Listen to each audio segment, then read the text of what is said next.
Okay. À 76 ans, Archie Shepp est l'une des dernières légendes vivantes du jazz.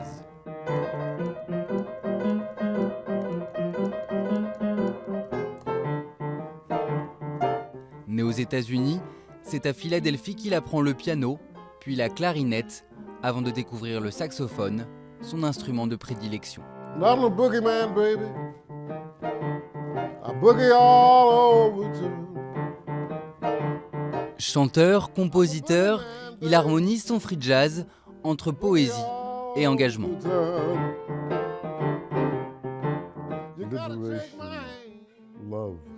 La libération, l'amour, la compassion, un nouveau départ, une meilleure distribution de la richesse du monde. Ce sont les thèmes que j'aborde avec ma musique.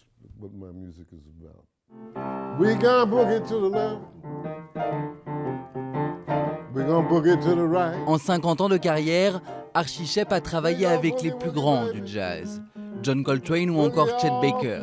Engagé contre le racisme, il n'a cessé de porter la voix des Noirs américains dans le monde entier.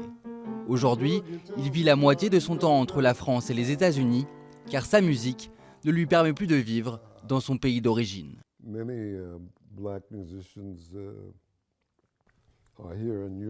Beaucoup de musiciens noirs américains passent autant de temps en Europe qu'aux États-Unis, car il y a beaucoup d'opportunités pour se produire ici.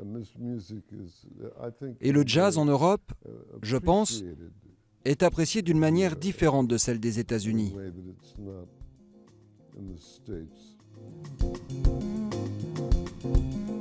C'est aussi en France qu'Ibrahim Malouf a explosé.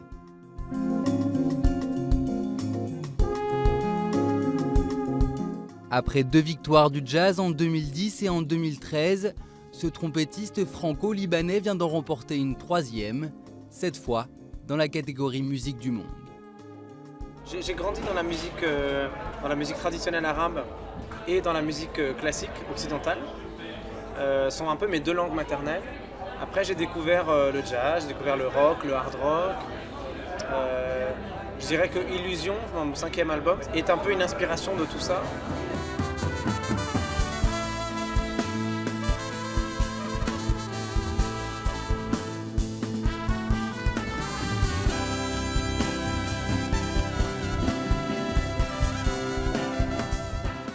C'est en France encore où on a un respect très fort pour le jazz et pour le mélange entre le jazz et toutes les autres musiques.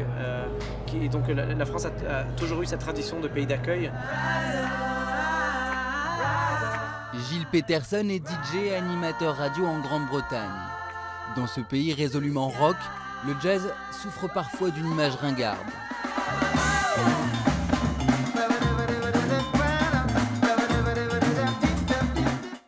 Dans les années 80, il développe alors un nouveau courant, l'acid jazz, un mélange de disco, funk, soul et hip-hop.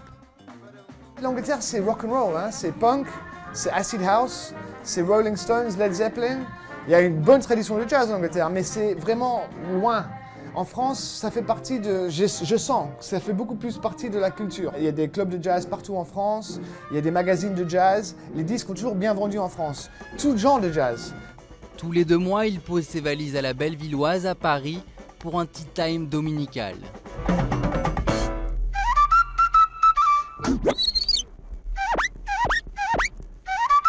Un marathon musical de plus de 6 heures, aux tonalités house, hip-hop, funk, latine, mais aussi jazz.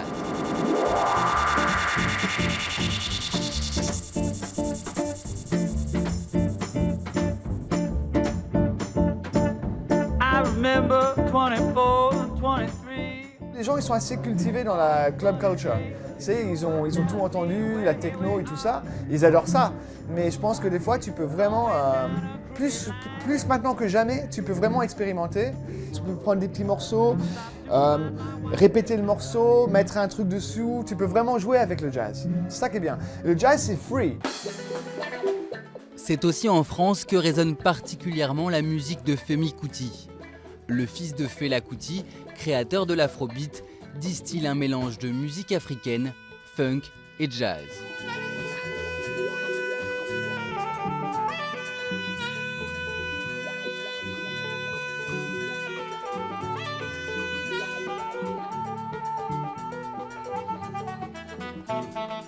En 1988, l'artiste nigérian, invité au Festival d'Angoulême, a lancé sa carrière internationale en France.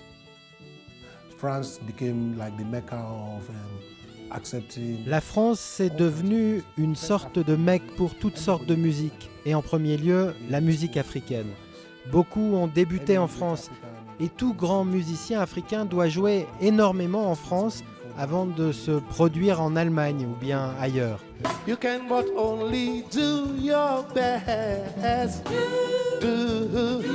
Then you will have to leave the rest. À travers sa musique, Femi Kuti poursuit inlassablement le combat de son père. Il dénonce la corruption politique, la pauvreté en Afrique et partout dans le monde. Il rappelle justement les origines du jazz. Beaucoup de ces musiciens venaient de l'esclavage, du colonialisme, leurs racines venaient du blues. Ils ne pouvaient pas exprimer leur douleur car ils n'avaient pas d'antenne où le faire et on ne les laissait pas se produire sur scène. Donc le jazz, c'était leur manière d'exprimer leur révolution. C'est comme ça que je vois le jazz. Plus de 100 ans après sa création, le jazz rayonne dans le monde entier et plus particulièrement en France.